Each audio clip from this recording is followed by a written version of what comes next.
اعوذ باللہ من الشیطان الرجیم بسم اللہ الرحمن الرحیم۔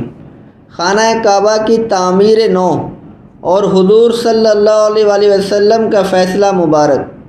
جانے دو عالم صلی اللہ علیہ وسلم 35 برس کے تھے جب قریش نے کعبۃ اللہ کی تعمیر نو پر ارادہ کیا، کیونکہ 2 حادثوں کی وجہ سے خانہ کعبہ کی دیواروں میں دراڑیں پڑ گئی تھیں۔ ایک دفعہ کوئی عورت کعبہ کو خوشبودار دھونی دے رہی تھی کہ ایک چنگاری نے آگ بھڑکا دی، جس کو بجھاتے بجھاتے بھی خاصا نقصان ہو گیا۔ ایک بار وہ بند ٹوٹ گیا جو مکہ مکرمہ کو سیلابی ریلے سے بچانے کے لیے بنایا گیا تھا، اور صحن حرم میں پانی بھر گیا جس کی وجہ سے دیواروں میں شگاف پڑ گئے۔ اس وقت تک کعبے کی چھت نہیں تھی، صرف 4 دیواری تھی، اور قریش چاہتے تھے کہ اس پر چھت بھی ڈالی جائے۔ ان وجوہات کے بنا پر کعبہ کو اثر 9 تعمیر کرنے کا پروگرام بن گیا۔ اس نے اتفاق سے انہی دنوں میں بحری جہاز ساحل جدہ کے قریب طوفان میں گھر کر ٹوٹ پھوٹ کا شکار ہو گیا اور اس کا ملبہ ساحل کے ساتھ آ لگا۔ قریش نے اس موقع کو غنیمت جانا اور ولید بن مغیرہ نے جا کر اس کے تختے اور دیگر کارآمد سامان خرید لیا۔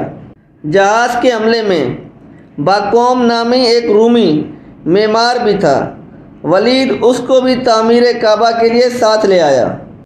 پرندہ اور سام نئی تعمیر کے لیے ضروری تھا کہ پہلی شکستہ عمارت کو گرایا جائے، لیکن اس میں یہ الجھن پڑ گئی کہ کعبہ کے اندر سالہ سال ایک بہت بڑا سانپ رہتا تھا، جو ویسے تو کسی کو کچھ نہیں کہتا تھا، لیکن اگر کوئی شخص کعبہ یا اس کی کسی چیز کو چھیڑنے کی کوشش کرتا تو اس پر حملہ آور ہو جاتا تھا۔ آج یہی صورت درپیش تھی۔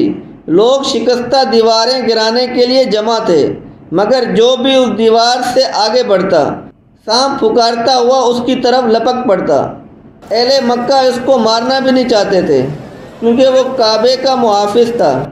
اسی پریشانی میں تھے کہ اچانک ایک بہت بڑا پرندہ فضا میں نمودار ہوا اور دیوار کعبہ پر بیٹھے سانپ پر جھپٹ پڑا، پھر اسے پنجوں میں دبوچ کر اڑا اور لمحوں میں نظروں سے اوجھل ہو گیا۔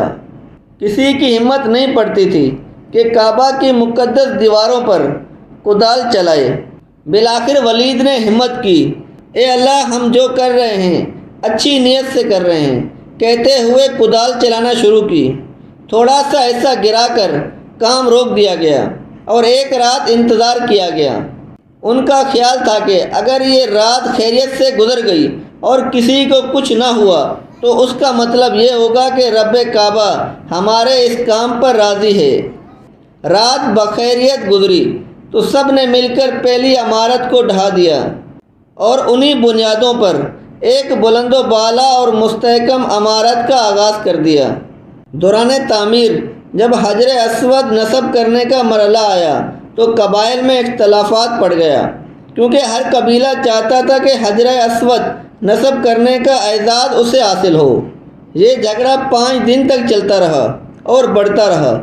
آخر ایک سمجھدار آدمی نے مشورہ دیا کہ اسی طرح فیصلہ ہونا مشکل ہے، یوں کرو کہ کل سب سے پہلے جو شخص باب بنی شیبہ سے حرم میں داخل ہو اس کو منصف تسلیم کر لو، اور وہ جو فیصلہ کرے اس پر بے چون و چرا سب عمل کرو۔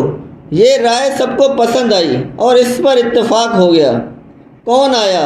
اگلی صبح سب کی نظریں باب بنی شیبہ موجودہ باب الاسلام پر لگی تھیں اور دل دھڑک رہے تھے، جانے کون آئے اور کیا فیصلہ کرے۔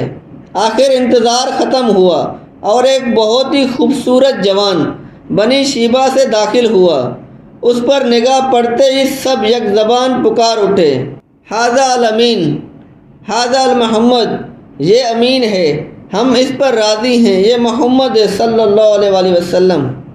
جانے دو عالم صلی اللہ علیہ وسلم کے روبرو صورتحال بیان کی گئی تو آپ نے ایسا بہترین اور منصفانہ حل تجویز فرمایا کہ سب اش اش کر اٹھے۔